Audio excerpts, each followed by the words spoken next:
Sweet. Who we got next? Martin.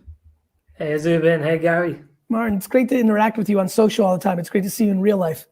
Good to see you, man. Good to see you both. Yeah, I'll just give a quick bit of context and I'll set up the question. So I'm working at this kind of intersection of disability, social content, and entrepreneurship.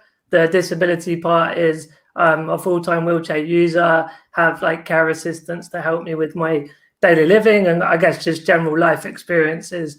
I want to make the world more inclusive and more accessible. That's like the mission side, right?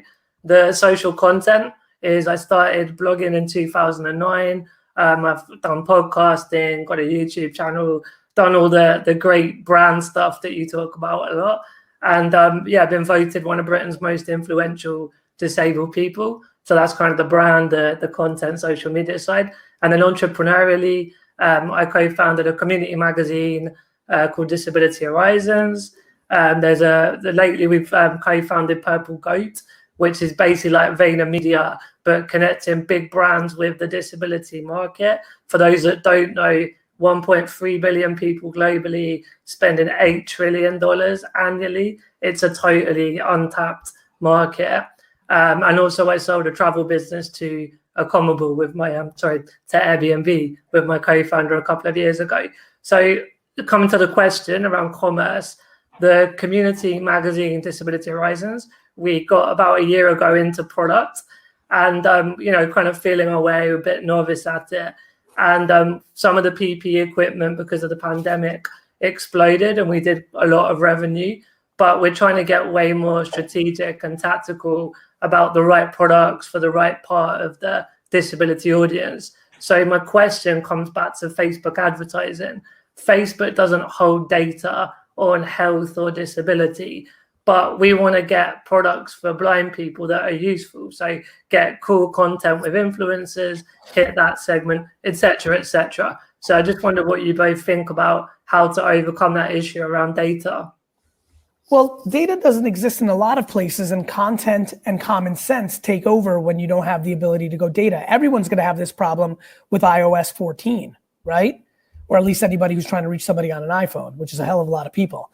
I think that what you have to do is create ecosystems of creative and then distribute them in contextual places. We may go back, Marty, to a place where you're marketing inside Facebook message groups and you're paying, like you get to go to hand-to-hand combat, right? You go to blogs, you go to YouTube channels that are speaking to the community. You go to almost like television, like DNA, where you're going there. And so, I think you can't change what doesn't exist. If you, it's like the cannabis friends I have, right? They're like, Gary, I'm in that industry, investor in a lot of things. We can't target, we can't even run ads. I'm like, yes. And I couldn't ship alcohol to 40 of the 50 states when I started winelibrary.com. You've got to live in the realities of it. Marty, you need to be, to your point, you're not gonna be able to target the way somebody else is in the sector. That doesn't mean you can't go to Google right now and type in keywords and see what the 4 first pages worth of results take you, and is there advertising options on there, kind of like I did in 1997 on Yahoo or 2001 in Google. And I think that makes a lot of sense to you because you also came up in this game. That's just what happens, right? You also can search hashtags with and you're going to know all the right hashtags because it's your industry, and you're going to find influencers who could be spokespeople, can be amplifiers of, right? Because that's what's going to happen. So it's a little less scale, a little more hand-to-hand combat, but I think you're going to find some great things, and it's going to make you more innovative than the people who are lazily just using 1P data across big platforms. Cool, thank you. Does that make sense, Marty? It makes a lot of sense. Very helpful. Thank you. And it's sometimes a perspective swing, right?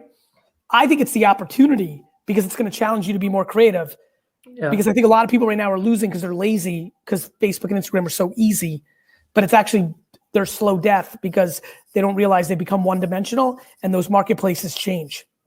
Yeah. How about kind of email lists and custom Facebook data? Of course, there's always there's always custom data you can buy that you can overlayer. So there'll always be things like that as well. Awesome. Thank you. What I think the other thing to consider is what you have, which a lot of brands don't, is a ton of content because you started as a publication first. I mean, so many of the brands that we talk to now, especially ones that are selling commoditized products, drop shipping, et cetera, they need to now build that whole layer of lifestyle content, et cetera, make it meaningful. You've got that side of the business in place. So it's really about leaning into that and almost getting a significant portion of your audience to come in through that funnel and then drive them to the shop experience, because I think that they want to consume that type of content. So bring them in through there. Yeah, agreed. Brilliant. Thank you both so much. Nice to see you. Take care.